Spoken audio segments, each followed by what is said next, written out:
Hello children, good evening. Welcome to Bible Bites. I hope you all are happy and doing good this evening. Shall we pray and ask Jesus to help us today? Let's pray. Heavenly Father, we come into your presence and we thank you for this beautiful day. Father, be with us. Help us to have a good time on Bible Bites. Help us to learn something from your word and remember and treasure them in our hearts. We praise you for this wonderful time and we thank you for all your goodness and loving kindness. In Jesus' name we all pray. Amen. All God's children said, Amen. Alright children, this is a chorus which all of us know and that's a very simple one. It says, I've got peace like a river in my soul. I've got joy like a fountain and I've got love like an ocean in my soul. So just sing along with me as we praise the name of Jesus.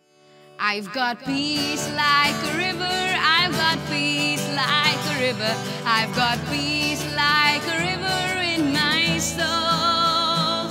I've got peace like a river. I've got peace like a river.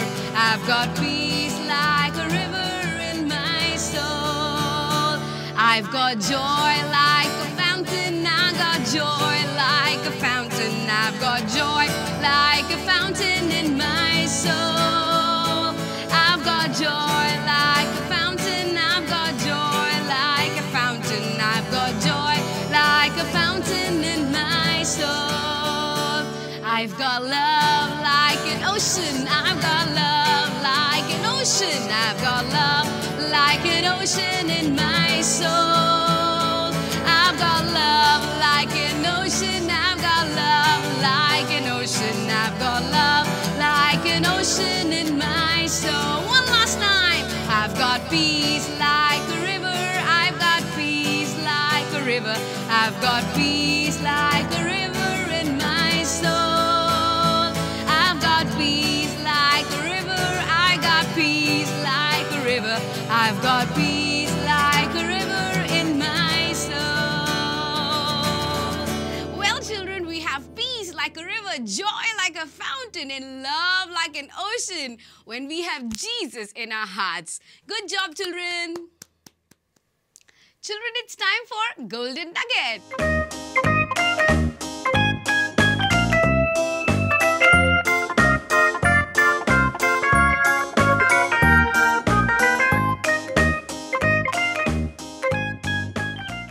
Ecclesiastes 12:1. Remember now your Creator in the days of your youth. Ecclesiastes 12:1. It's a simple one. You can repeat it after me. Here we go. Ecclesiastes 12:1. Remember now your Creator in the days of your youth. Ecclesiastes 12:1. One last time, we will all tell it together at the count of 3, 2, and 1. Ecclesiastes 12:1. Remember now your Creator in the days of your youth. Ecclesiastes 12:1. Wonderful job, children.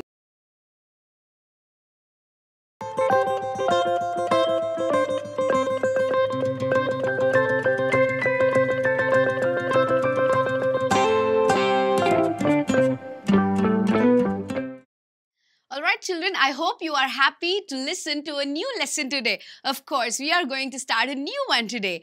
Well, let me tell you, on November 1st, 1887, there was a little boy born and his name was William Whiting Borden. Yes children, you can say that with me. William Whiting Borden. Borden's parents were William and Mary. Both mother and father, they were from wealthy families and they were noted for their character and achievement, children. Let me also tell you that William Borden's father was a wealthy man. On his father's side, there were people who helped found the Hartford, Connecticut.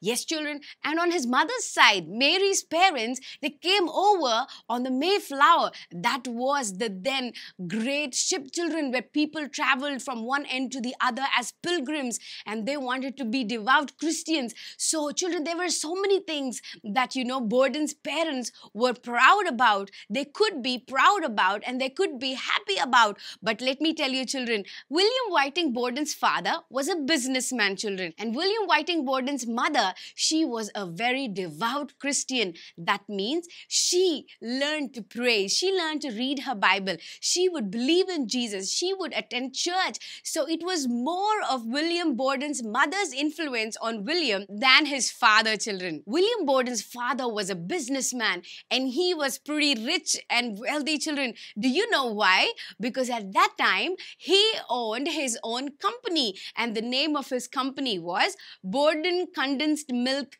Company. Borden Condensed Milk Company. Do you know that would be worth of $2 billion today? They were pretty rich children. So that is how William Whiting Borden was born to be a millionaire's son. He was born in $1 million family. What am I trying to tell you all through this while? That William Whiting Borden did not lack anything because he was born with a silver spoon, children. He had everything that he needed because they lacked nothing in their house. There were servants in their house. All that he needed was provided in his house. So he did not know what it meant to lack something, to be in need of something. Well, that might not be true for each one of us. And we try to live content with whatever we have.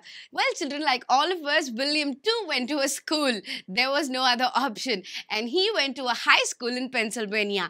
Well, let me remind you one of the wonderful incident that took place in his life while he was very young. I do not know how old you are, maybe 7 years old or 8 or 9 or 10, but I want to tell you about William Borden when he was only at the age of 7 years old, children. He would accompany his mother to the church that she used to attend. Well, let me tell you, children, William Borden, along with his mother, went to the church, and the church was called Chicago Avenue Church. Not just him, but he had other siblings too, like all of us. And they were John, Joyce, and Mary. And they were all together 4 children. And William Whiting Borden was the third of the 4 children. Okay, and so everybody would go to the church Sunday after Sunday, and they would love to be in the presence of the Lord. Well, let me ask you, how many of us go to the church every Sunday along with our parents?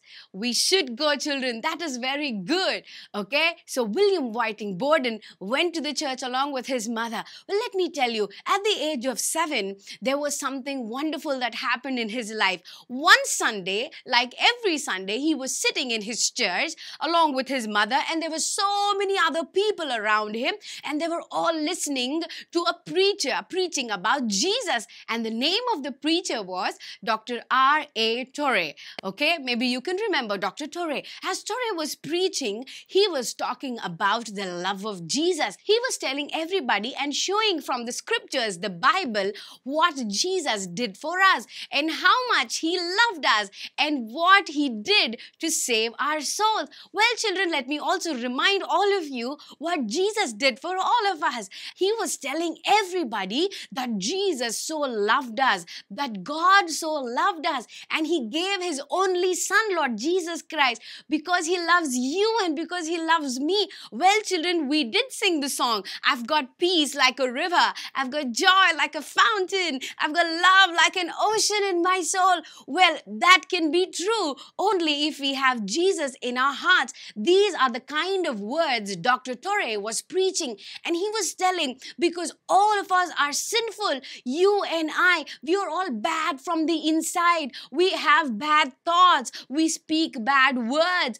we have bad intents in our hearts. Our deeds are all bad in the sight of God. They might not be bad in your sight sometimes, because we might say, oh, well, Mama, I just did this because that's okay. I think this is okay. That is okay. But in the sight of God, we all are bad children for all the things that we do because we are sinners. Well, William Whiting Borden was sitting there and listening, and he was wondering, what else is this preacher going to tell? And he was saying, though we are all bad from the inside, God made a way. God wanted us to be good. So to make us good, the good God came down as his son, Lord Jesus Christ, and he died for you and me on the cross of Calvary. Why do you think, children, Jesus died on the cross? What do you think when people were beating him? Do you think Jesus did something wrong and that is why he's receiving punishment from them? Do you think Jesus was nailed in his hands because he did something, because he robbed someone, because he hurt someone? Why was he put to the cross, children? Did you ever think about that? Well, let me tell you, the Bible says Jesus did no wrong. Jesus did nothing that is bad. Yet he was beaten, yet he was put to the cross, yet he was nailed in his hand and in his feet, yet he was put a crown of thorns on his head. Do you know why, children? He was treated badly, though he was a good person, because of you and me.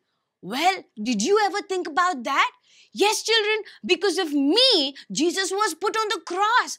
If this is the first time you're listening to something like this, you might ask me, well, why are you talking like that? I didn't do nothing to Jesus. How can you say that Jesus took the punishment for me? Yes, children, the Bible says all the people in this whole world are bad from the inside, including me, including you. Yes, you are bad from the inside. That's what the Bible says. Because of that bad heart, which is called sin in our hearts, we cannot be friends with Jesus. We cannot be friends with God. So what are we going to do? Are we going to stay away from him? What if I have to stay away from him? The Bible says if we are staying away from him, we are going to stay in a place called hell. What is hell? Hell is a place of burning fire, children. It is so scary even to talk about it. How many of you like worms going over your nose or being burnt in flames of fire? No. We don't want to be there.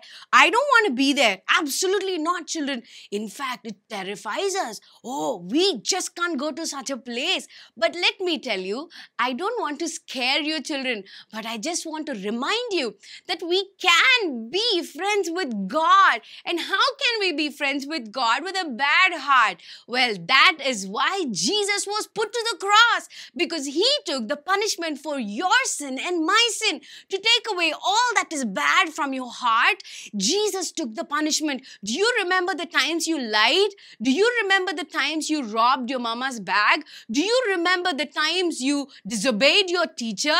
Do you remember the times you said no to your mother? Do you remember the times you hurt others? Do you remember the times you screamed on top of your voice because you were angry? Yes, children. Do you remember the time you fought with your brother? For all that we did, children, Jesus took the punishment upon himself.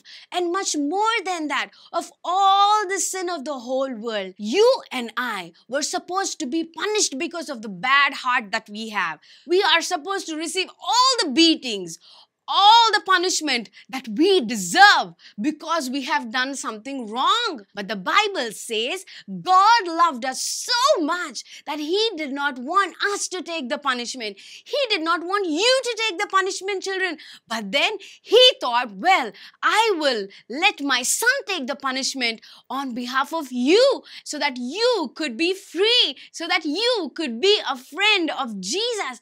Oh, well, children, these were the words William Whiting was listening, sitting down there. He thought, well, if Jesus did really love me so dearly that he took beatings on behalf of me, that he took punishment on behalf of me, that he took all that suffering on the cross, that he died, that he shed his blood for me, and he died upon the cross of Calvary. Whoa! And not just that, he died and Jesus rose again on the third day because he is God. Yes, children. So when William Borden heard all of these words from the preacher, Dr. Torrey, his heart was moved, children. His heart was stirred. He just thought, I need this Jesus.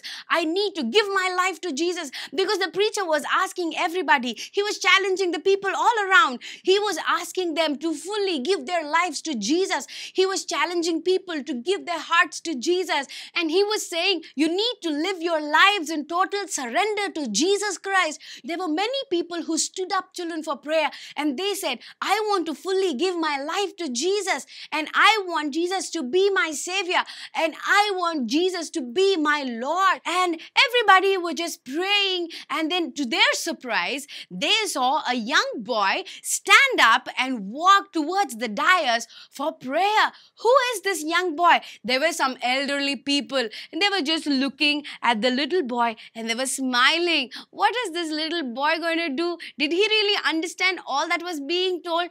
Thought all the people around him. But children, this little boy was deadly serious. He knew exactly what he was doing because he fully understood the love of Jesus for him. He fully understood how only Jesus could save him. And he fully understood when Dr. Torre said, fully surrender your heart and your life to Jesus, that the little boy stood up and came forward. Who do you think that little boy was? Yes, children, that little boy was William Whiting Borden. At only 7 years of age, he knew what the love of Jesus was. That simple yet that honest decision he made in his life, that was a first step to what God had planned for him. Yes, children, if we need to understand what God planned for you and for me, the first step we need to do is to give our life to Jesus. Well, that is what we learned in our golden nugget, right? Remember now your Creator in the days of your youth, while you are still young. While I was a little child, I understood the love of Jesus. When I was in my second class, I truly understood the love of Jesus, children. And I made a decision to follow Jesus and give my heart to Him. And so can you do the same, like William Whiting Borden. While you are still young, while you are 7 years old, 8 years old, 9 years old, while you are still young, give your life to Jesus, just like William Whiting Borden. So children, after that, he went back to his school, Hill School at Pennsylvania. He was continuing his high school studies, but then he had a strong desire to follow Jesus and to love Him more. In 1903, he graduated from Hill School, Pennsylvania. Yes, children, and now William Whiting Borden was 16 years old. Though he was 16 years old, and though he was a son of a millionaire, he never acted to be one like that, children. He was never proud about anything. He would always stay humble, and just like everybody else, he studied and he worked hard. So after that, William Borden went back to his school to do his high school studies. You remember the Hill School at Pennsylvania? Yes, children, it was 1903 and everything was normal, but this time he had a strong desire to follow Jesus in his heart. Well, to add on and to keep the fire burning in his heart, that campus had a great Christian influence. There were preachers from different places who would travel and come to teach all these children once a while. The friends around him thought the sermons were a little longer and a little boring, but for William Borden, it was so exciting, and he wrote a letter to his mom and he said, but I wanted to listen more of God's word. And you know, children, every time he would write letters to his mother, and then in the letters he would also mention all the money he spent throughout that month. And now, children, William Whiting Borden graduated from his high school in the year 1904, and by now he was 16 years old. Let me tell you, he stood fourth in a class of 48 students. That's a good thing. The parents said, well, you are too young to enter into the university college, and because you have worked hard and you finished your school, we want to reward you something.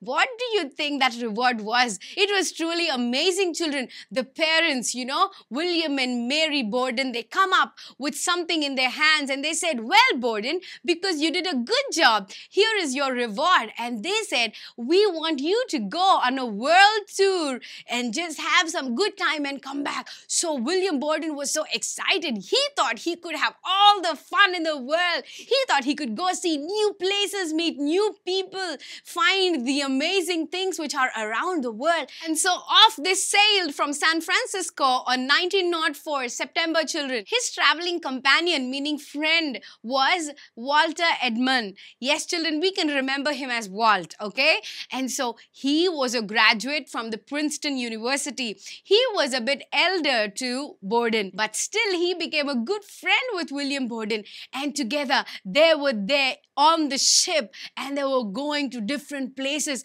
Let me tell you who else were on the ship, children. There were some missionary couples who were on the ship, and they were all going to different countries to talk about Jesus and tell about the love of Jesus. So everybody were in the ship, and the most exciting part was he had to meet so many new people on the ship. Like I told you, there were missionary couples, so everybody would gather every single day on the ship to read Bible and to pray every day, and it was just wonderful. He traveled Asia, the Middle East, the Europe, and all these places, children. William was moved by what he saw in China and Japan, children, and he was very much impressed with all the missionary work that was going on there. Well, let me tell you, in a part of the tour, he also came to visit our country, India. The sights in India stirred his heart, children, when he saw the poverty and the lack. Children, he wrote letters to his mom describing how he felt when he saw all this, children. He writes letters to his mother and he says, children, I have so much of everything in this world,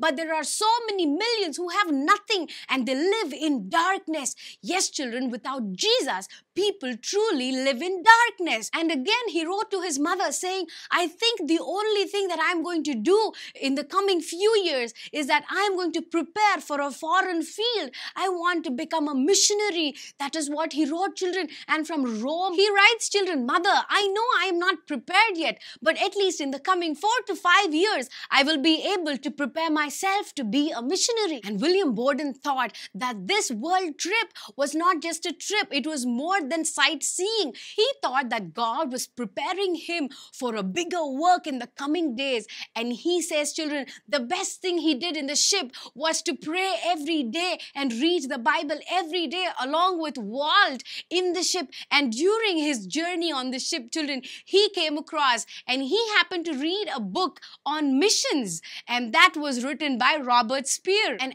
as he kept reading that book, children, God especially touched his heart. The moment he finished reading through it, children, he knelt down and he wrote to his mom and said, when I got through reading, I knelt right down and I prayed earnestly with all my heart for the mission work and for God's plan for my life. And he said to his mom, children, pray that I may be guided in everything great and small. That was his burden, children, to serve the Lord. And that was his burden for all the hurting people. He had a passion to follow Jesus.